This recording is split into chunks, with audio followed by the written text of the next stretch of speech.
morning, Alan, and hello, everyone else. I'm Terry. Welcome to TARDIS Spider. Today, Asimov and the Robots of Death. But before we get started, I am now over 440 subscribers. I would love to get to 500 subscribers before I start my 5th year. So if you haven't, please subscribe, like, and leave a comment.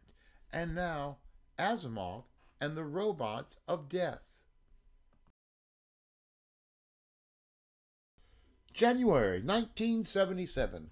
On television, we have one of the big classics, The Robots of Death, widely and not unreasonably cited as one of the better classic Doctor Who stories. It's another story that Doctor Who fans of an older vintage all know well. There is debate on whether this is a shameless ripoff of Isaac Asimov's The Caves of Steel and The Naked Sun.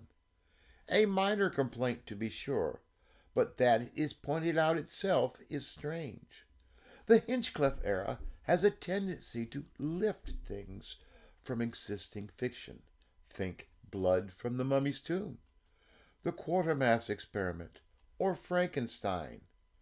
Many of the stories of this era can be traced directly to their source of influence. Why do we single out the Robots of Death and not other stories to dwell on the source material? Simply, I think that older classic Doctor Who fans are largely sci-fi fans inside, and they know Asimov and are familiar with the robot stories. But let us not assume Doctor Who is closer to Asimov than other sources. In other words, let us not forget Doctor Who is not a normal sci-fi show. Normal science fiction is not how the makers of Doctor Who considered the show in 1977. This is family tea time programming for an audience that would not have heard of Asimov or his robots. So the repackaging of Asimov for a mass family audience is a valid thing to do, keeping one foot in sci-fi and the other in mass appeal entertainment. So even if it is a complete repackaging, in the way The Pyramids of Mars is a repackaging of Hammer Mummy films, there is something to be said for which works of Asimov are to be repackaged. The Asimov stories, The Caves of Steel and The Naked Sun. These two books form a set of tales that follow a human, Elijah Bailey, and a robot, Daniel Oliva. But the book most thought of for robots with Asimov is I, Robot, and there is a profound difference in the two types of stories. I, Robot is a collection of short stories, and all are stories about robots. I, Robot will bring Asimov's 3 laws of robotics. Then he will write short stories that deal with the consequences of these laws. The stories are how the rigid laws of robotics interact with unique situations to produce interesting results. The books about Bailey and Olival, on the other hand, are something more interesting. First, as Doctor Who fans, they are something we are familiar with, a mix of mystery and science fiction. These stories were written by Asimov to prove to John W. Campbell that these genres could be mixed together with success. I, Robot is about a set of rules that the writer has invented. Interesting but limited. The Bailey and Olival books are explorations into the types of society that Olival would encounter. In 1977, the Asimov books that Chris Boucher is lifting from are significant. But all of this said, The Robots of Death does pinch some concept from Asimov. But there is a major difference, in that Boucher is crafting a vintage Agatha Christie murder mystery. A straight-up Christie-style mystery, and the production team is contributing a gorgeous Art Deco-inspired set that echoes the Agatha Christie feel.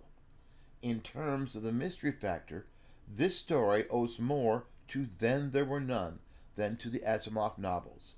This is a story about a killer on the loose in a remote, claustrophobic setting with a small group of people, all of whom have a secret. Boucher even takes a shot at Asimov's Bailey and Oliver in Pool and D-84. By the end of the story, the human is suffering from a complete nervous breakdown, and the robot is destroyed. This isn't appropriation, just a careful, considered response to the original text. Similarly, the doctor taking down a raving mad scientist, making his voice squeaky. Possibly the most beautiful defeat of an enemy to date. The doctor winning by being clever and by refusing to take his enemy seriously. Now, Leela. Due to the nature of Leela's origin, she is both the product of the doctor's actions and the product of an older form of civilization. She is savage and primitive. These words capture the basic truth. Leela's civilization is at a much earlier level of development than that of any companion.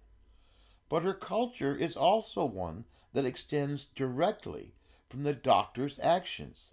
She is not primitive, she is the product of a primitive civilization. She is as futuristic as she is primitive. And for her character to work, she must be able to outdo the doctor at times, having a different insight than his. Boucher does this with brilliance. Leela senses what's going on with Poole ahead of everyone else, only to be unable to frame her insight into terms the others will understand. In the end, Leela has spent the entire story ahead of the game. Now, this brings us to the strange explanation on how the TARDIS works, explaining how the interior of the TARDIS can be larger than the exterior. But the explanation the Doctor gives is ridiculous, and Leela calls the Doctor out, accusing him of being silly. She and we know the Doctor has been obviously using BS. But more than anything, the Robots of Death is a strong example of the Hinchcliffe approach to storytelling.